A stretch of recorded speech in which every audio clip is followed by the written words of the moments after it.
Welcome to the Shock Your Potential podcast with your host, Michael Sherlock. We all have potential, but sometimes we need inspiration to get us to our peak performance. Whether you are starting out in your career, ready to move up the corporate ladder, or taking the leap into entrepreneurship, Michael's guests provide powerful tools and resources to shock your potential. Shock Your Potential is a global professional development training company committed to your unique journey. Learn more about us today at shockyourpotential.com. Listen in to today's expert. Thank you for joining us on another episode of Shock Your Potential, where all month long we are talking about leading with love. And my guest today is going to have a very unique perspective on this, and I cannot wait to talk to him. My guest is Mark Hernandez, and he is the owner and founder of a company called People and Pets Energetics. He's an intuitive healer and coach who helps pets and their pet parents with health and well-being so that they are all happier and healthier naturally. He uses non-invasive energy medicine modalities and tools to help his clients experience change in a gentle and safe fashion. And sometimes that means that change happens pretty quickly, and sometimes over time, depends on the scenario. But he is a certified coach in several areas. So he's certified in the emotion code, the body code, advanced ash work, which I'll have to figure out what that is because I don't know that. And really, he's about making sure that people are every day working on their health and well-being, people, pets alike. And when they do that, he really believes that they will have happier and healthier lives. So this is going to be so exciting. It's so different than maybe some of our normal guests. And I'm really excited. So Mark, first of all, thank you for joining us today. Thanks for having me. It's great to be with you. Thank you. Your background and what you do is so incredible. When I saw your bio, I was like, oh my gosh, I cannot wait to speak to this man. I'm also a pet parent. We have a new COVID kitty that we got last year in COVID. Sure. And we'd had one before that I'd had since he was 8 weeks old, and he lived to almost 18 years old. And so we'd been without a kitty for a couple years. And when this one came into our life, she definitely changed it. She's definitely got her own personality. Yes. She may join us at some point in time too. Yep. They do that. Sometimes they'll pop up in the background and, do their thing, which is great. You'll have to explain to me also why whatever I put something down, like I put my, my calendar on the table, and that's where she wants to sit. It's right on that one piece of paper. I don't understand, but whatever. So tell me more about what you do, a little about you and your background with this and how you help people and their pets to shock their potential. Yeah. So as you said at the get-go, I'm an intuitive energy healer and coach that helps pets and pet parents with their health and well-being so that they are happier and healthier naturally. I have intuitive gifts and extensive training to read subtle energy fields and release the non-beneficial energies that are keeping them stuck. So in the area of the pets, the main area I help with are changes in behavior. So behavior issues, dog or cat, peeing and pooping, separation anxiety. Sometimes you introduce a new animal and they have some bullying going on. I can work with that. And then the other area is you've taken your pet to the vet discovers something going on. I provide energetic support. So that's kind of on the pet end. And for the pet parents, what commonly gets the pet parents in the door is they have something mysterious going on with their health. Sometimes it's this long-standing, mysterious, quote-unquote, physical pain. Maybe it's that shoulder pain, neck pain. They've already gone to the Western medical docs, gotten all their tests run, done some alternative, chiro, acupuncture. And for whatever reason, still their thing. So that's when they'll commonly look into me. So I guess going back to your question, how do I help them shock their potential? It's really pretty much being more of who they truly are. So clearing out the blocks and installing the beneficial that will let them shine like they're meant to. And that's a really, it's such a big statement. It sounds like it's, quote unquote easy, but that's a huge statement to help people kind of clear out that garbage and be able to focus on what's important. That's got to keep you, that can't be easy on your part. Maybe it's easy for you to see it, but not always for them to understand or embrace. Yeah, I think because people, come to me like typically they've done the 90 to 95% of things that genuinely help most people to move forward. And so it's true of all of us. We all have our blind spots, things we can't see about our lives or our past. And, by connecting with God, source creator, archangels, and light teams, I can see quite a bit of the field of what sometimes people aren't allowed to see. And I always encourage all my clients to do as much self work as possible because I want everyone to be as empowered as possible to take care of their own stuff. Then after you've done that and you're still stuck, then book an appointment with me. Yeah, and I think that's really important, because if you're really going to try and get to the heart of something, you've got to look at yourself and you got to be willing to do it. Because if you're not, then you can't move forward. You can't find any new awareness. Yeah, and sometimes there are these attractor fields and I test out these statements like someone wants to reduce their weight. I have them say, I can reduce my weight. Sometimes they're energetically strong. I will reduce my weight strong. I choose to. They can be energetically weak on that statement. And that's sometimes the entry point to the energetics that are locking into place their weight issues. Mm-hmm. So when you find people that, I want to kind of bounce back to when people come to you that for their own stuff, the human stuff. Yeah. Do their animals do their pets know what's wrong with them in some cases? Can you see that manifesting itself in how people and pets interact? Yeah. Well, so typically what I'll see in a pet session, so again, typically it's a behavior issue. Animals can have their own life issues, have their own journeys of their souls, for sure. They often absorb the energies of the household of the humans. So workplace stress, fighting, they can get out of whack. And to come back to your question, the animals often will serve as pointers. They'll let me know until their human does some healing on their own stuff, they can't get better. So they'll point. So often, even in a pet session, sometimes 30% of the session is doing mini healings on the human stuff. Mm-hmm. I can see that. So often the pets are what draw in the human to get more help from themselves. I always remember when there was this in-person stuff before all the pandemic. A woman in Wisconsin came and also to digestive. 90% of the issue pointing back to her stuff. Mm-hmm. So, yeah. That makes sense. I was thinking about, my first cat. His name was Bob. And Bob was, there's so many things I miss about Bob. So much. He was a cuddler. He was a lover. Our new cat, not so much. She'll let you rub her butt. That's about it.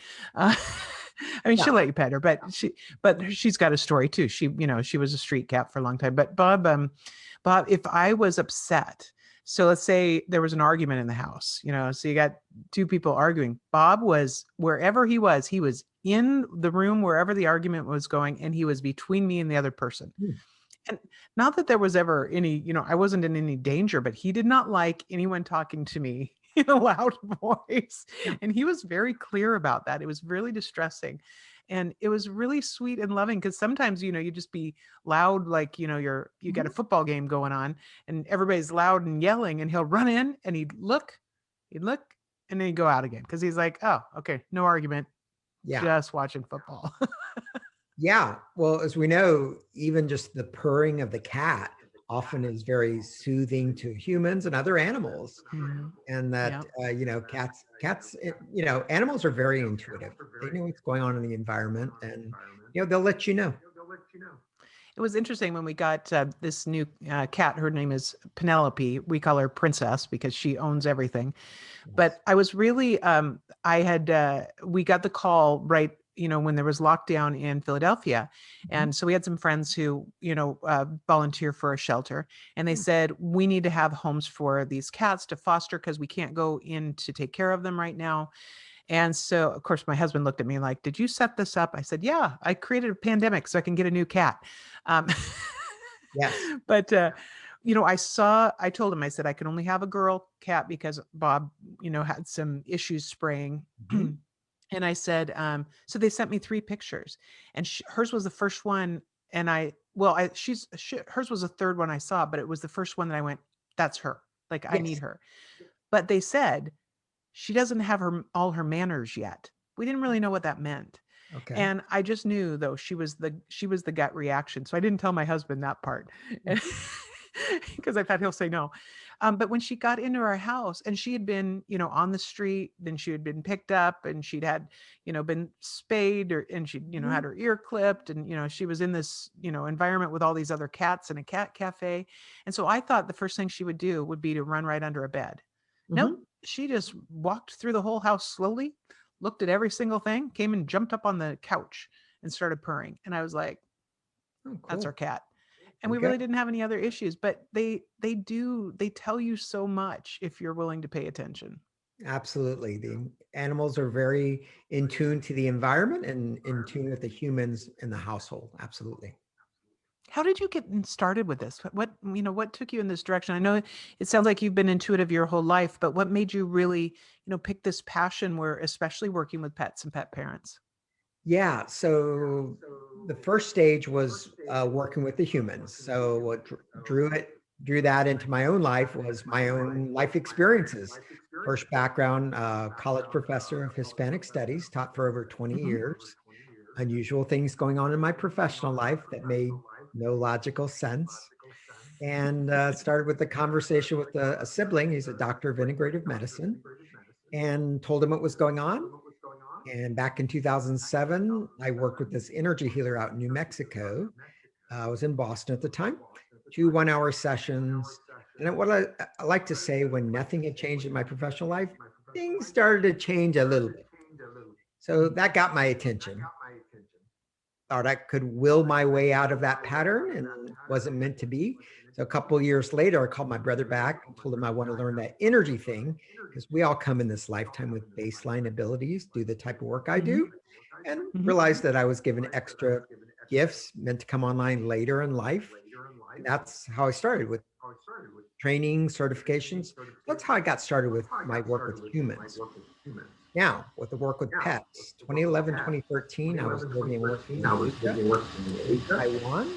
I paid capital, and I was teaching Spanish at the international school during the day. And at night, doing certification program. This certification program required me to work with animals, at least 5, the rest of the humans. So didn't speak Mandarin then, still don't. So I hit the wall trying to find volunteer clients to work with a crazy Western in Taiwan. Anyway, so stop. One day I got a further moment call from a local Taiwanese friend, said, "You want to go ice skating?" Oh, I'm really bad at it, but I'll go. So long story short, in the ice skating rink in downtown Taiwan, there's also this cat hotel, the Cat Hotel, where Western expats left their cats to be really well pampered while they're out of town, out of the country. Rang the bell, they let us in. Long story short, I asked the owner who was there, I said, "Can you refer me to an English-speaking expat shelter in the capital, work with the animals, helps them, helps me with my certification, and can you help?" He said, "Oh, well, I'm interested in what you're doing. I have friends interested in what you're doing. You know what? You can book all your I'll book all your sessions here at the Cat Hotel, and I'll be your translator." I went from Wow. stuck, worked with over 25 primarily cats and dogs at that hotel in downtown Taipei. And I said, "Wow, I really love this." I came back to the States, establish my practice. Animals will be an integral part. That's how I got started with animals. Wow. Oh my gosh, that is that is such a great story. And sometimes, I mean, like you said, we all have things that we've come into this world with our gifts, and sometimes then those opportunities are presented to us when we actually need them, and that is very fortuitous. In my book, everything's about divine planning. That was a divine appointment because I hadn't been ice Yeah. skating in 25 plus years. It was a spur of the moment thing, and I just said yes, and well, let things unfold. Now the real question is, how well did you ice skate that day?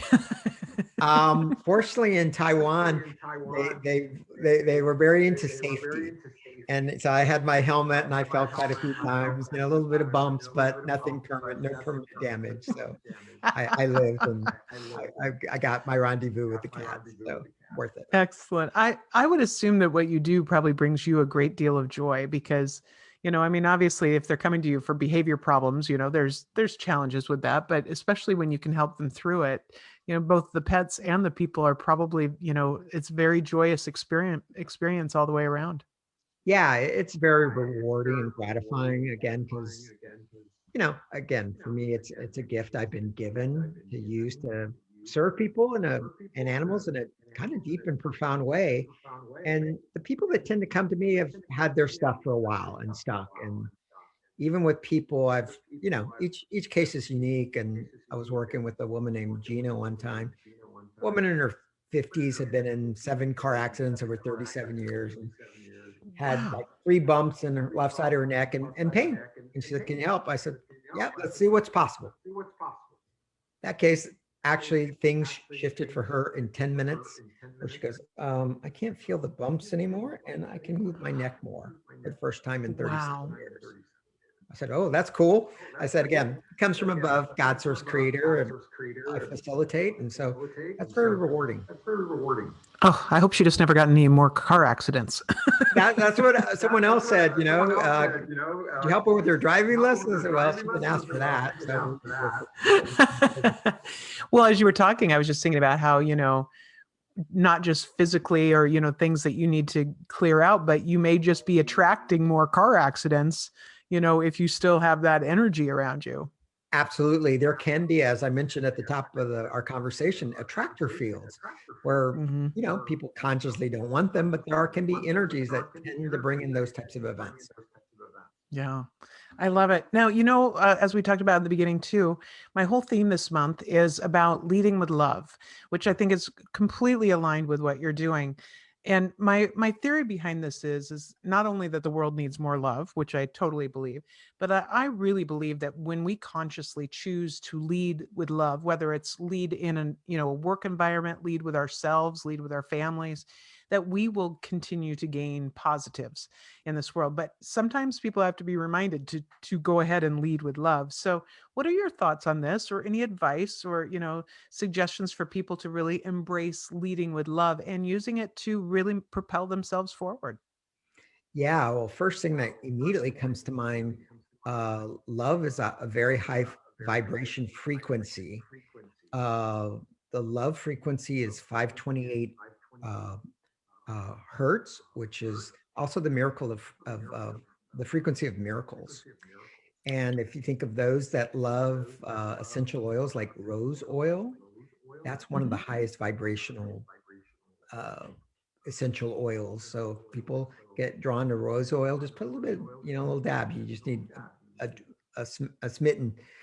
That will raise your vibration and overall make your heart more expansive and more open, where you attract more of the beneficial things you want to see in your life. So I think when we talk about leading by love, I'm going to throw out for people, the first thing is love yourself. Practice excellent self-care, because kind of like the opposite of love is the fear, the anxiety, which the times we're living in is pretty Hmm. prevalent right now in the mass consciousness. So if Hmm. we practice self-care, where sometimes we're just a little bit kinder to ourselves, or we monitor our self-talk. Lots of times we're kind of beating ourselves up. um so when we lead by love, we're gonna have our own cups filled. We're in a much stronger position giving from a place of plenty and abundance rather than scarcity. I so agree.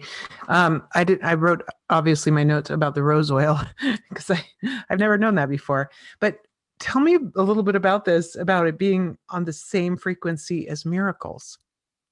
Yeah. So a lot of people in the consciousness community have tracked out that everything in this world has a vibration and a frequency.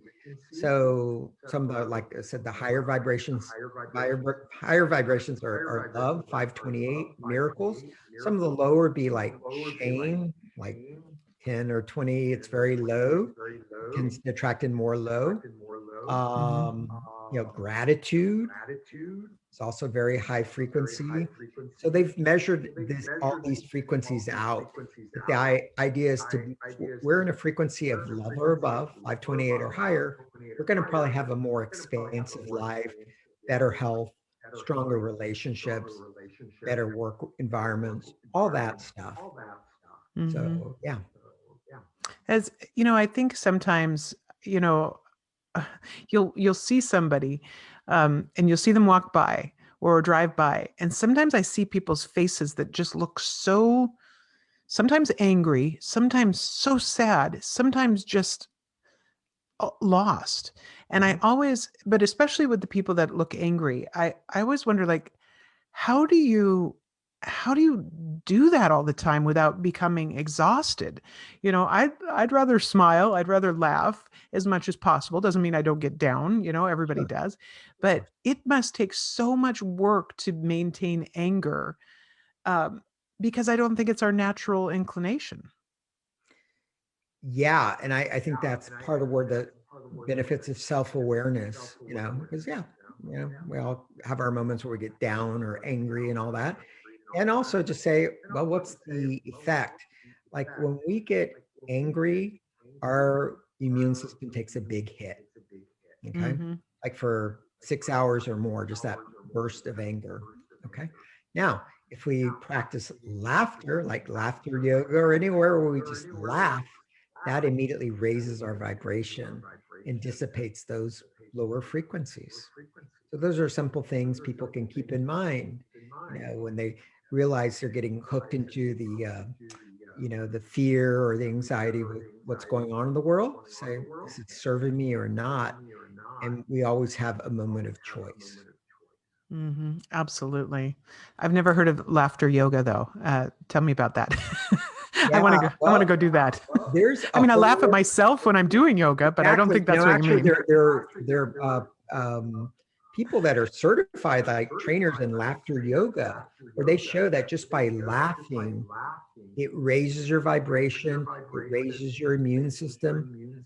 There's even, I remember actually when I was in Taiwan, another spontaneous conversation at a cafe in Taipei, I met these guys that said that there's a whole school of thought that when people are in love and laughter, that can help people that are experiencing cancer. This guy told me of a story of his grandmother that, the medical doctors gave the grandmother a diagnosis of cancer. She lived an extra 11 years, and part of her quote unquote therapy was laughter and love. Yeah. So, yeah. That's beautiful. It's a beautiful thing. As you're talking, I'm like, there's got to be some place I can go do a laughter yoga retreat. Yeah. How do I do this stuff? Just laughter yoga. Like I said, I know there are like certified teachers of laughter. There's a whole school. It doesn't immediately come to mind what it is, but I know it's there. I love it. That is so good. And we all need more of that, especially, you're right. I mean, the last year has been filled with so much stress and so much sadness. And if we continue to allow that to weigh on us, it does open you up to more immune issues, because you're constantly in a fight or flight mode instead of trying to build or be have gratitude. It's hard. I'm not saying it's easy, because it's, I know there's a lot of people that have been very lonely. There's been a lot of isolation. There's been a lot of fear. But if we stay in those mindsets, then it's really hard to get out of it and really protect ourselves in a different way. Absolutely. And, even simple things people can do right now, with the limited social interaction, go take a walk in the park or in nature. Getting out in nature, if you're still in a warmer climate, wherever you are in the world, if you can even put your bare feet on the ground for 15, 20 minutes, you'll get a lot of healing frequencies from the earth. And that's just or just being out in nature again, a walk through the park, or if you're by woods, that's very, very cleansing. Absolutely. Mark, this is just fascinating. I love it. I know we're going to have all your contact information on our show notes. Tell us what's the best way for people to find you. Yeah. So the best way to find me is my website at People and Pets Energetics, ENERGETICS.com. Go to your favorite search engine. It'll take me to my website. And also you can go to Facebook and find me at my business, People and Pets Energetics. I love it. Thank you so much. Before we go, do you have any last words of wisdom or pearls of advice for my listeners and viewers? Yeah, I just want to circle back to the importance of self-care right now, self-love and self-care. Because like I said, there are a lot of, things happening in the world that we can, our energy takes a hit. So find certain practices where you can clear your field on a daily. The most important tip is to ground yourself to the earth every day. There are a lot of techniques. Basically, you want to be grounded. You're grounded. You're fully present. You're in the ability to heal your body, and also to manifest things through your body versus your energies are scattered inside your body. Excellent. Mark, thank you. This was really fascinating. I really enjoyed having you on today, and I look forward to staying connected. Absolutely. My pleasure. Thank you for having me. Thank you for joining us on another episode of the Shock Your Potential podcast. Learn more about us today at shockyourpotential.com, including details on Michael's 2 best-selling books. Tell me more, how to ask the right questions and get the most out of your employees, and sales mixology, why the most potent sales and customer experiences follow a recipe for success. And as always, don't forget to subscribe, rate, and like us today.